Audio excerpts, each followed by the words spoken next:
അധ്യക്ഷൻ ശ്രീ ബാലനാരായണൻ,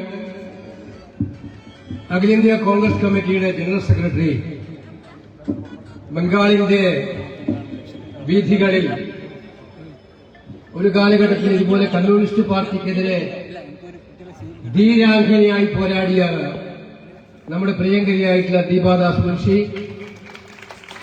പ്രിയപ്പെട്ട AC secretary Mansoor, പ്രിയങ്കരനായ MP ശ്രീ M.K. രാഘവൻ, കോഴിക്കോട് ജില്ലാ കോൺഗ്രസ് കമ്മിറ്റിയുടെ പ്രിയങ്കരനായ പ്രസിഡന്റ് പ്രവീൺ, കുറച്ചു ദിവസമായിട്ട് നമ്മുടെ പിണറായി വിജയൻ പ്രസിദ്ധനാക്കി മുന്നോട്ട് കൊണ്ടുപോയ പ്രിയപ്പെട്ട എന്റെ സ്നേഹിതൻ കാന്തപുരം നജീബ്, ഈ വേദിയിലുള്ള KPCC ഭാരവാഹികൾ, മുന്നണിയിലായ മുസ്ലിം ലീഗ് നേതാക്കൾ, എത്രയും പ്രിയപ്പെട്ട മറ്റു സഹപ്രവർത്തകരെ, സുഹൃത്തുക്കൾ, ഞാൻ ഇവിടേക്ക് കടന്നു വരുന്നതിന് മുമ്പ് കോഴിക്കോട് ബേബി മെമ്മോറിയൽ ഹോസ്പിറ്റലിൽ കിടക്കുന്ന നമ്മുടെ വടകര MP ശ്രീ ഷാഫി പറമ്പിലിനെ കണ്ടിട്ടാണ് വരുന്നത്. കാരണം കമ്മ്യൂണിസ്റ്റ് മാർക്സിസ്റ്റ് പാർട്ടിയുടെ ചില നേതാക്കന്മാർ പറയുന്നുണ്ട്, ഷാഫിക്ക് അടിയൊന്നും കിട്ടിയിട്ടില്ല, ഷാഫിക്ക് പരിക്കൊന്നുമില്ല. അപ്പൊ ഈ യോഗത്തിൽ വരുന്നതിന് മുമ്പേ ഒന്ന് ഷാഫിയെ കാണണമെന്ന് എനിക്ക് നിർബന്ധമുണ്ടായിരുന്നു. അതുകൊണ്ട് ഷാഫിയെ കണ്ടു. അവിടെ എനിക്കൊരു മെഡിക്കൽ റിപ്പോർട്ട് കിട്ടി. KPCC ഇറക്കിയ മെഡിക്കൽ റിപ്പോർട്ട് അല്ല കേട്ടോ, ബേബി മെമ്മോറിയൽ ഹോസ്പിറ്റൽ ഇറക്കിയ മെഡിക്കൽ റിപ്പോർട്ട്. ആ റിപ്പോർട്ടിൽ നമ്മുടെ പ്രിയപ്പെട്ട ഷാഫിയുടെ വലതുഭാഗത്തും, മൂക്കിന്റെ വലതുഭാഗത്തും മൂക്കിന്റെ ഇടതുഭാഗത്തും ഫ്രാക്ചർ ഉണ്ടായിട്ടുണ്ട് എന്നുള്ളത്, അത് അസാൾട്ട് മൂലമാണ് ഉണ്ടായിട്ടുള്ളത് എന്നുള്ളത് കൃത്യമായിട്ട് എഴുതി വെച്ചിട്ടുണ്ട്. ഞാൻ ഷാഫിയോട് സംസാരിക്കാൻ പറ്റുന്നില്ല. സംസാരിക്കാൻ ഒരുപാട് ആഗ്രഹമുണ്ട്. സംസാരിക്കുമ്പോൾ മുഖത്തെ പേശികളൊക്കെ മുറുകും, പെയിനുണ്ടാകും, വേദന ഉണ്ടാകും. സ്നേഹിതരെ, സത്യത്തിൽ ഇന്ന് കോഴിക്കോട് ജില്ലയിലെ കോൺഗ്രസിന്റെ ഒരു ക്യാമ്പിൽ പങ്കെടുക്കാനായിരുന്നു ഞാൻ വരാൻ ഏറ്റിരുന്നത്. ഇന്നലെ രാത്രി 9 മണിയോട് കൂടിയിട്ടാണ്, 8:30 മണിയോട് കൂടിയിട്ടാണ് DCC പ്രസിഡന്റ് ശ്രീ പ്രവീൺ വിളിച്ചറിയിക്കുന്നത്, പേരാമ്പ്രയിൽ ഇങ്ങനെ ഏറ്റവും ദൗർഭാഗ്യകരമായ കാര്യമുണ്ടായി. ഷാഫിക്ക് നല്ല പരിക്ക് പറ്റിയിട്ടുണ്ട്. ഞങ്ങൾ നേരെ ബേബി മെമ്മോറിയൽ ഹോസ്പിറ്റലിലേക്ക് പോവാണ്. ഇതെന്താണ് ഞാൻ ആലോചിച്ചു ആ രാത്രിയിൽ മുഴുവൻ. ഷാഫിയെ കുറച്ച് ദിവസമായിട്ട് CPM-കാർ പിന്നാലെ വേട്ടയാടാൻ ശ്രമിക്കുകയാണ്. അതങ്ങനെയാണ്. CPM-ന്റെ കോട്ടഹോസ്തലങ്ങളെ വെല്ലുവിളിക്കാൻ ആൺകുട്ടികൾ ആരെങ്കിലും വന്നാൽ അവരെ പേടിയാണ് മാറ്റിട്ടുള്ളത്. അത് മാത്രമല്ല, കാരണം CPM-കാർക്കും വീട്ടിൽ കിടന്നുറങ്ങാൻ പറ്റുന്നില്ല. ഇവര് വിശ്വാസമില്ലാത്തവരാണ് പുറത്തു പറഞ്ഞതെങ്കിൽ വീട്ടിലെ ഭാര്യമാരും മക്കളെല്ലാം വിശ്വാസികളാണല്ലോ. അപ്പൊ ദൈവത്തിന്റെ സ്വത്ത് കട്ടതിന് വീട്ടിൽ നിന്ന് ലഭിക്കുന്നുണ്ട് കാര്യമായിട്ട്. ഈ ദൈവത്തിന്റെ സ്വത്ത് കട്ടത് സഖാവിന്റെ പരിരക്ഷയോട് കൂടിയിട്ടാണ് എന്നുള്ളത്, മുഖ്യമന്ത്രിയുടെ പ്രൊട്ടക്ഷനോട് കൂടിയിട്ടുള്ളതാണുള്ളത്, ഇന്ന് എല്ലാവർക്കും അറിയാവുന്ന കാര്യമാണ്. സ്വർണപ്പാളിയും സ്വർണ തകിടും കട്ടളയും ഇന്നുകൊണ്ട് അയ്യപ്പന് വേണ്ടി ഉപയോഗിക്കുന്ന എല്ലാവിധമായിട്ടുള്ള പ്രതീകങ്ങളെയും ഒന്നിനെയും അവർ വെറുതെ വിട്ടില്ല. ഹൈക്കോടതി എങ്ങാനും ഇടപെട്ടില്ലായിരുന്നുവെങ്കിൽ ശബരിമല മുഴുവൻ ചെമ്പാക്കി മാറ്റിയതിനെ മാറ്റത്തെ അർഹിക്കുന്ന ഈ ഗവൺമെന്റും ദേവസ്വം ബോർഡും. ഇത് നാട്ടിലെങ്ങും ചർച്ചയാണ്. ഇത് UDF-കാരന്റെ വീട്ടിലും കോൺഗ്രസ്സുകാരുടെ വീട്ടിലും മാത്രമല്ല, CPM-കാരനെ കുറിച്ചുള്ള ചർച്ചയാണ്. ഇതിൽ അപമാനിതനായിട്ടുള്ള സഖാക്കന്മാർ സ്വന്തം പാർട്ടിക്കാര് നടത്തുന്ന ഈ കൊടിയ അഴിമതിയിൽ അപമാനിതരായവർക്ക് ലക്ക് തെറ്റി ഈ വിഷയം ഒന്ന് മാറ്റാൻ പറ്റുമെന്ന് നോക്കിയിട്ടാണ് അവരുടെ ശത്രുവായിട്ടുള്ള ഷാഫി പറമ്പലിനെ ഒന്ന് വകവരുത്താമെന്ന് അവർ നോക്കിയത്. പക്ഷെ മക്കളെ തെറ്റിപ്പോയി. ഷാഫിയെ വകവരുത്താൻ നിങ്ങൾ ശ്രമിച്ചാൽ UDF ആയാലും ഇന്ത്യൻ നാഷണൽ കോൺഗ്രസ് ആയാലും അതങ്ങ് വിട്ടുകൊടുക്കുന്നില്ല. ഇവിടെ പോലീസുകാരുണ്ടോ എനിക്കറിയില്ല. ഞാൻ പ്രവീണിനോട് സംസാരിക്കുമ്പോൾ പ്രവീൺ എന്നോട് പറയായിരുന്നു ഈ സംഭവങ്ങളെല്ലാം. പേരാമ്പ്ര കോളേജ് ഞാൻ KSU പ്രസിഡന്റ് ആയിട്ട് പ്രസംഗിച്ച കോളേജാണ്. ഈ കോളേജിൽ KSU ജയിച്ചു. എന്നെ ജയിക്കാൻ പാടില്ല. KSU ജയിച്ചതിന്റെ പേരിൽ പ്രകടനം നടത്തിയവരെ അറ്റാക്ക് ചെയ്യും. പിന്നെ അണികളെ എല്ലാത്തിനും വിട്ട് നേതാക്കന്മാരെ സ്വന്തത്തിന് മാത്രം കാവലിരിക്കുന്ന പാർട്ടിയല്ല ഇന്ത്യൻ നാഷണൽ കോൺഗ്രസ് എന്നുള്ളതുകൊണ്ട്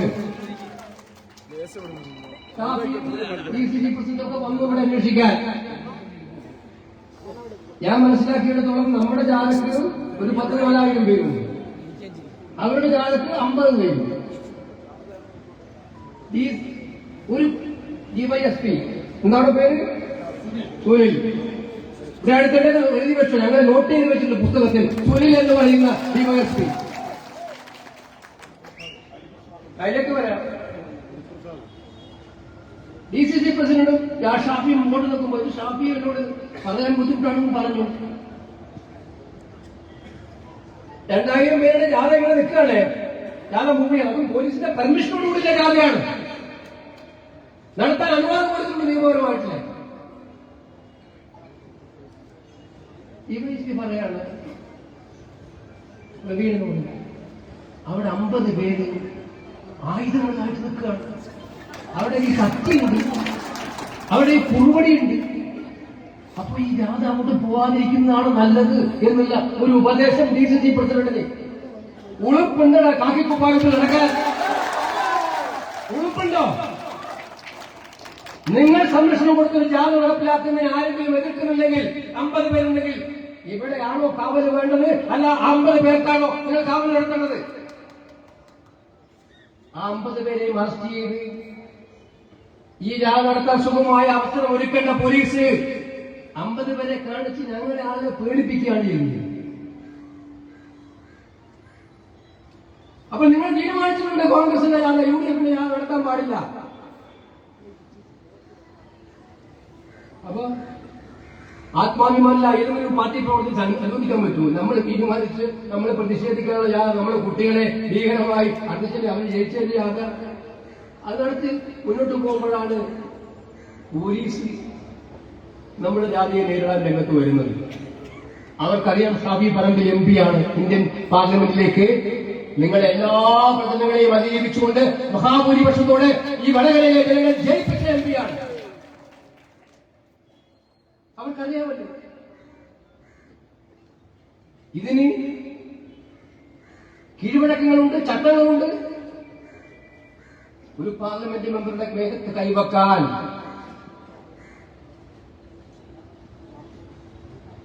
ഒരു പോലീസുകാരന് കഴിയുന്ന സാഹചര്യം ഒരു കാരണവശാലും ഉണ്ടാകാൻ പാടില്ലാത്തതാണ്. മൃഗീയമായി അടിച്ചു. വീഡിയോയിൽ കാണാം ഷാഫി അടിക്കുന്നത്. അദ്ദേഹത്തിന്റെ മൂക്കിൽ നിന്ന് ചോര വന്നു.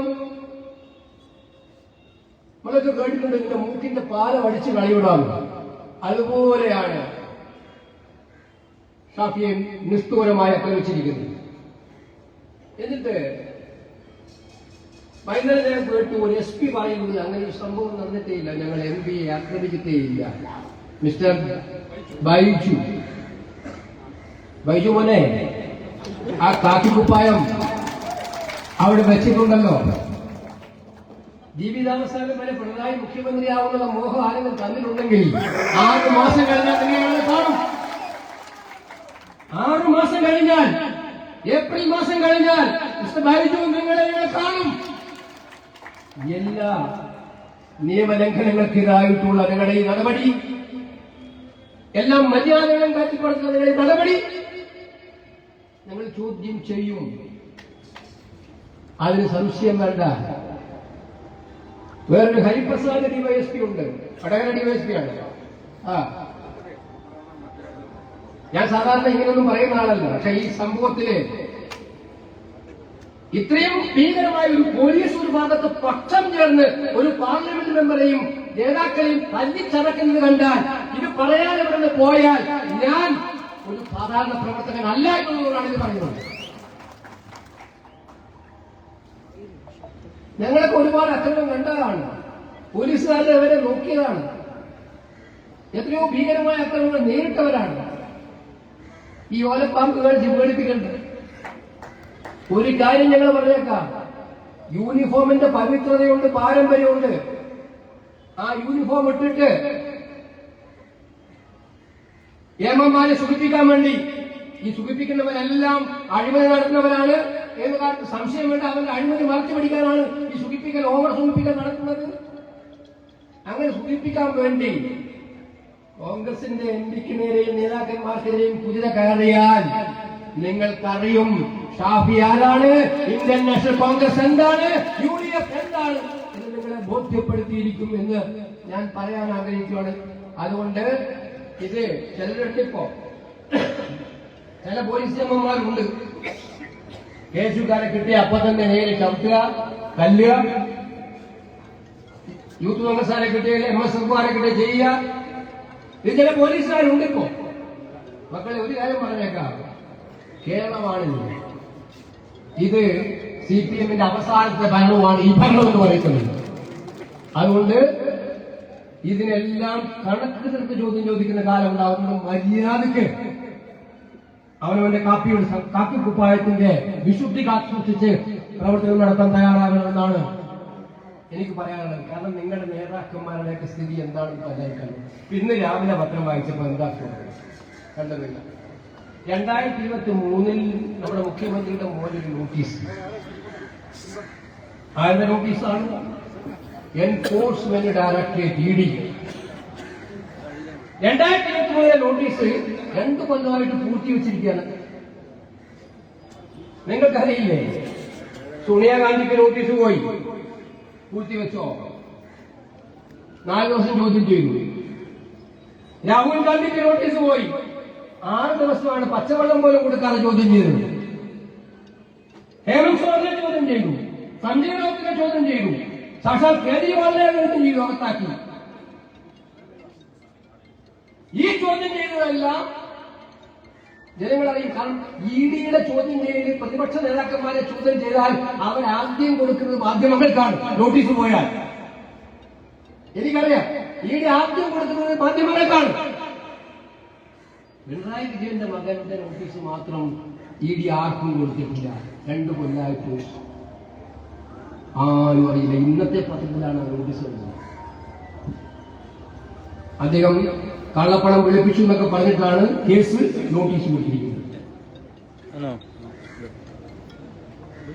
ഞാൻ ചോദിക്കട്ടെ, എല്ലാം ഇപ്പോഴും ED വരുമ്പോ പറയുന്നത്, നമ്മുടെ സഖാക്കൾ വേദാമ്പരം പറയുന്നത് രാഷ്ട്രീയ പ്രതിയോഗികളെ ഇല്ലായ്മ ചെയ്യാൻ വേണ്ടിയിട്ടുള്ള കമ്മ്യൂണിസ്റ്റ് പാർട്ടിക്കെതിരായിട്ടുള്ള ബോധപൂർവമായ ഗൂഢാലോചനയാണ് ഇതെല്ലാം ചെയ്യുന്നതെന്നാണ് പറയുന്നത്.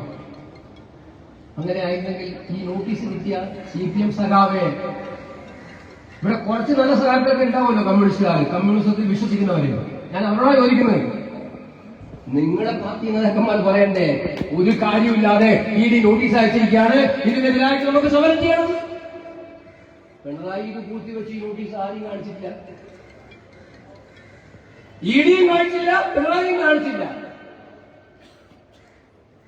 ഇതിന്റെ കൂടെ നിങ്ങൾ കൂട്ടി വായിക്കേണ്ട എന്താണ്? സാധാരണ മുഖ്യമന്ത്രിമാരൊക്കെ ഡൽഹിയിൽ പോയാൽ മന്ത്രിമാരെ കാണും, അത് എതിർ പാർട്ടിയായാലും കാണും. നമ്മുടെ സംസ്ഥാനത്തിന്റെ താല്പര്യങ്ങൾ സംരക്ഷിക്കാൻ വേണ്ടി നിവേദനം കൊടുക്കും. അത് സാധാരണയായി സ്വാഭാവികമായിട്ടുള്ള കാര്യമാണ്. പക്ഷെ അടുത്ത കാലത്തായിട്ട് ഒരു വ്യത്യാസം വന്നിരിക്കുന്നത് എന്താണെന്ന് വെച്ചാൽ,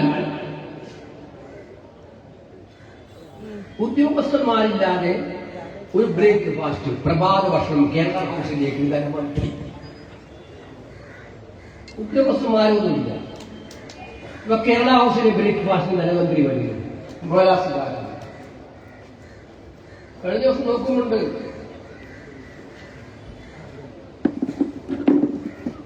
ഈ നാടിനെ കുട്ടിച്ചോറാക്കാൻ, നാട്ടിലെ ജനങ്ങളെ വിഭജിക്കാൻ ഏറ്റവും കൂടുതൽ നേതൃത്വം കൊടുക്കുന്ന സാക്ഷാൽ കേന്ദ്ര ആഭ്യന്തരമന്ത്രി അമിത്ഷായുടെ മുന്നിൽ പഞ്ചപുച്ഛമടക്കി കേരളത്തിലെ മുഖ്യമന്ത്രി ഇങ്ങനെ കൈ പിടിച്ചുകൊണ്ടിരിക്കുന്ന ചിത്രവും കണ്ടു കേരളീയർ. അത് അദ്ദേഹത്തിന് വീട്ടിൽ പോയിട്ടാണ്, ഉദ്യോഗസ്ഥന്മാരാരും കൂടി. അപ്പൊ പതിവ് രീതികൾ തെറ്റിച്ച് കേന്ദ്രമന്ത്രിമാരെ കാണുന്നു. നിതിൻ ഗഡ്കരിയെ, RSSന്റെ ഏറ്റവും ഉച്ച നേതാവായിട്ടുള്ള നിതിൻ ഗഡ്കരിയെ രഹസ്യതാവളത്തിൽ പോയി കേരളത്തിലെ മുഖ്യമന്ത്രി കാണുന്നു. രഹസ്യതാവളത്തിൽ കേരളത്തിലെ മുഖ്യമന്ത്രി കാണുന്നു. കേന്ദ്രമന്ത്രിമാരെ കാണുന്നതൊന്നും തെറ്റില്ല. സംസ്ഥാനത്തിന്റെ കാര്യങ്ങൾ പറയണം, അത് നേരെ പോയിട്ട് കാണും. തലയിൽ മുണ്ടിട്ടിട്ട് പിന്നാലെ പോയിട്ട് രഹസ്യമായിട്ടല്ല മിസ്റ്റർ പിണറായി കാണുന്നത്.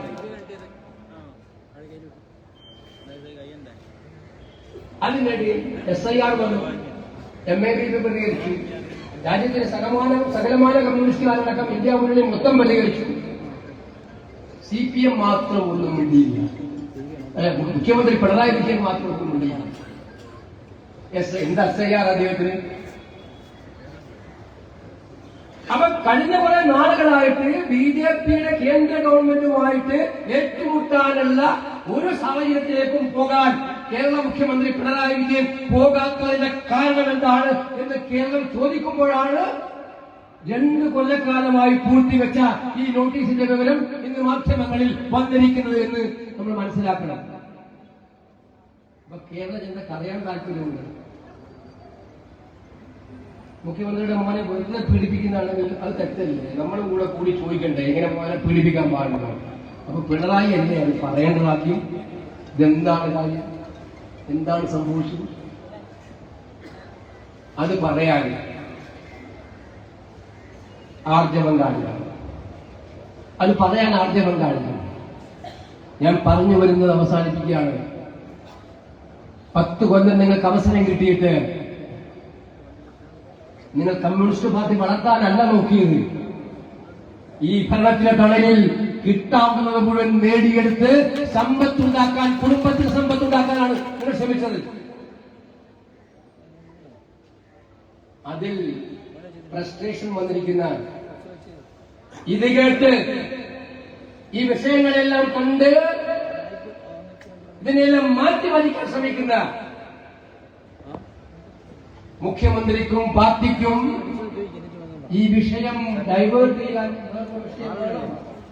ശബരിമല അതുപോലെ ഈ ED നോട്ടീസ് ഇനിയും വരാനിരിക്കുന്ന കുറെ കാര്യങ്ങൾ. പക്ഷെ ഞങ്ങളൊരു കാര്യം പറയാൻ ആഗ്രഹിക്കുന്നു. ഷാഫി ഇന്നലെ അടി കിട്ടിയിട്ട് ചോര ഒലിക്കുമ്പോഴും പറഞ്ഞു, ഈ സ്വർണ്ണക്കള്ളന്മാരെ ഞങ്ങൾ വെറുതെ വിടില്ല, സ്വർണ്ണക്കള്ളന്മാരെ വെറുതെ വിടില്ല, കള്ളപ്പണം വിളിപ്പിച്ചിട്ടുണ്ടെങ്കിൽ അവരെയും വെറുതെ വിടില്ല. ഇത് ഒത്തുകളി ഉണ്ടാക്കിയിട്ട് ഞാൻ നോക്കിയിട്ട് ശബരിമല വിഷയം വന്നപ്പോൾ ഹൈന്ദവ വിശ്വാസത്തിന്റെ ഞങ്ങൾ അങ്ങേയറ്റമാണെന്ന് പറഞ്ഞുകൊണ്ട് കിടക്കുന്ന നമ്മുടെ BJPക്കാർ അക്ഷരം ഉണ്ടെന്നില്ല. കണ്ടിട്ടില്ലോ നിങ്ങൾ? എവിടെയാണ് അവര്? അപ്പൊ ഇതെല്ലാം കൂടി നോക്കിയാൽ നമുക്ക് മനസ്സിലാകും കേരളത്തിൽ അരങ്ങൊരുങ്ങുന്നത് ക്ലിയർ ആയിട്ടുള്ള രഹസ്യ ഡീലാണ്. ആ രഹസ്യ ഡീല് കള്ളന്മാരെ സംരക്ഷിക്കാൻ വേണ്ടിയ ഡീലാണ്. ആ ഡീലിന്റെ ഭാഗമാണ് ഇത്തരം അക്രമങ്ങളും ഇത്തരം ഭീകരമായിട്ടുള്ള മർദ്ദനങ്ങളും. ഇതിൽ കണ്ട് പതറുന്നവരല്ല കോൺഗ്രസും ഐക്യജനാധിപത്യ മുന്നണിയും എന്ന് ഉറപ്പിച്ചു പറഞ്ഞുകൊണ്ട് ഓരോ തുള്ളി ചോരയിൽ നിന്നും 1000 പേർ ഉയരുന്നു എന്ന് നിങ്ങൾ വിളിച്ച മുദ്രാവാക്യമാണെങ്കിൽ നിങ്ങളത് മറന്നുപോയിട്ടുണ്ടാകും. പക്ഷെ ഞങ്ങൾ ഇവിടെ പറയാൻ ആഗ്രഹിക്കുന്നു, ഞങ്ങളുടെ സഹോദരന്റെ ഓരോ തുള്ളി ചോരയ്ക്കും 1000 ഇരട്ടിയായി ശക്തമായിട്ടുള്ള വികാരവുമായി ഈ നാടിന്റെ യഥാർത്ഥമായിട്ടുള്ള സമ്പത്ത് സംരക്ഷിക്കാൻ, ഈ നാടിന്റെ യശസ് സംരക്ഷിക്കാൻ വേണ്ടിയുള്ള പോരാട്ടവുമായി ഞങ്ങൾ മുന്നോട്ട് പോകും എന്ന് മാത്രം സൂചിപ്പിച്ചുകൊണ്ട് ഈ സമ്മേളനം ഉദ്ഘാടനം ചെയ്യുന്നു. നമസ്കാരം. ജയ് ഹിന്ദ്.